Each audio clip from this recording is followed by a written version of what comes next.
Thanks for stopping by No Hippie Barbecue. Some of you guys that follow my channel know that I became an over-the-road trucker, and I just got off the road after being out for about 45 days. And while I was gone, somebody had requested that I do a Mississippi pot roast. Now, I had no idea what a Mississippi pot roast was, so I decided to look into it and see if it's something that I wanted to make. Now, what makes this recipe perfect for me is it is super simple, something that I could throw together without a lot of effort, which for right now, I'm still a little tired after being out there. This is the perfect recipe for me. Now, when it comes to some of these specific recipes, I try to be as authentic as I can, and the best thing about this recipe is I was able to trace it back to its origins. So we're going to call this an authentic Mississippi pot roast. So when I did my research on it, I found out that this recipe comes from Ripley, Mississippi, and it was originally made by a resident by the name of Robin Chapman. Now, she came up with this recipe when she was trying to adapt her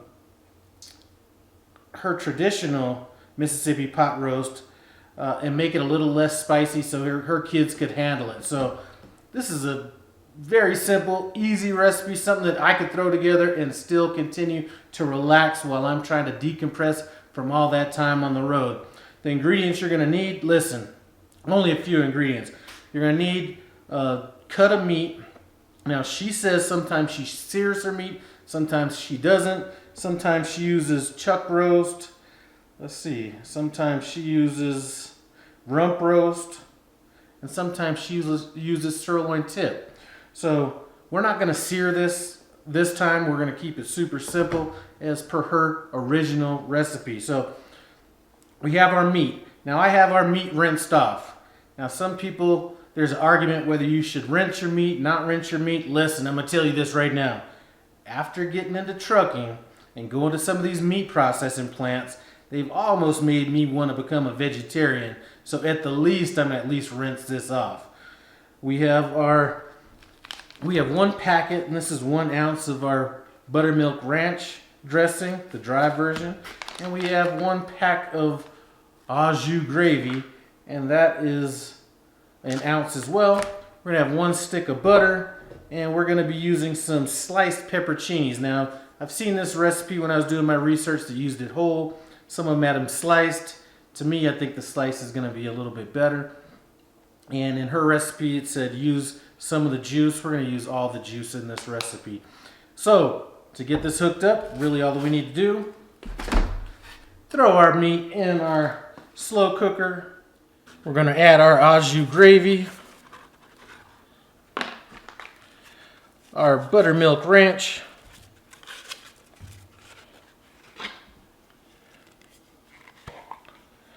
our pepperoncinis with the juice,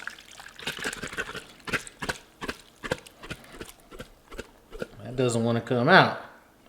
Let's go ahead and just throw that down, and our stick of butter. It says cook till tender.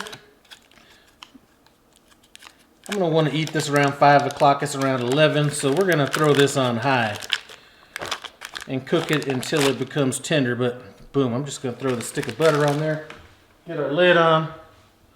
We're going to go on high for about 6 hours, then we'll check it. So we are 6 hours in on this cook, and what I want to do now is test it for tenderness. Now, I'm just going to stick a fork in it and kind of twist it, and if it starts kind of breaking apart, we should be done, but it looks like we're not quite to the level that we want yet. Now, I'm cooking this in a crock pot, and that's a good way to cook it. Now, if you want to speed this up a little bit, if you have an Instant Pot, pressure cooker, something like that, I think that would be a great way to speed this process up. And if I wasn't trying to follow a specific recipe and keep it as authentic as I could, I would be braising this in the oven. So I would be putting this in a Dutch oven, putting a lid on it, and then throwing it in at 450 degrees. So that would be how I would cook it. I think this is a perfect way to have this cook while you're at work or something like that. So when you come home, something's done. So we're going to let this cook probably for about another hour and a half, 2 hours.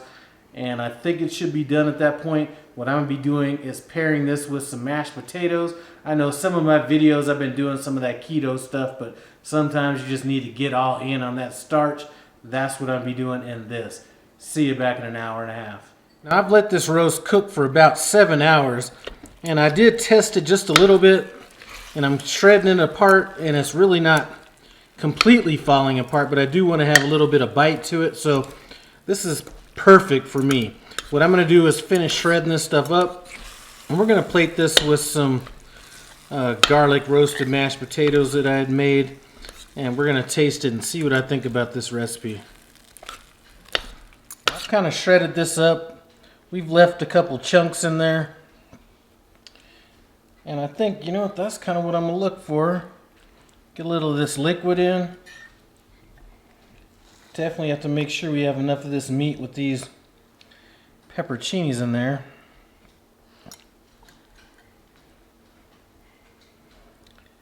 And there we go. Let's get in, see what we think about it. So this is a wrap. Let's get into it and see what we think. Now, the first thing I was thinking when I was cooking this the whole time was, man, I would have probably added some onions, or I would have added some garlic, or I'd have added a bunch of other stuff to it. So we're going to see how this simple recipe comes out. I guess this, you know, this is like the #1 pot roast recipe on the internet, I found out. So we're going to see if it lives up to that title.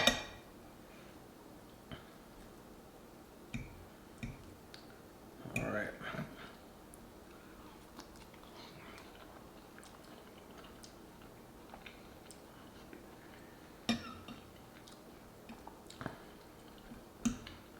You know, it's hard to believe that something with such simple ingredients would taste this good, but you know, I guess if you're adding the ranch dressing that has multiple ingredients in it, the beef au jus gravy mix has a bunch of ingredients in it, so maybe it's not that straightforward, but with what you add to it, it's a very simple recipe, and I'm telling you, this is a winner. So if you have if you're looking at pot roast recipes and thinking about something to cook, you cannot go wrong with this one right here. I'm pleasantly surprised. I like this a lot better than I thought I would. In the link below, I'm going to leave the link to where I saw this recipe and the history behind this recipe. Run by there, take a look, throw this stuff together. You won't be disappointed. I'd like to thank you for stopping by No Hippie Barbecue. I appreciate it. Comment, subscribe, and I'm out.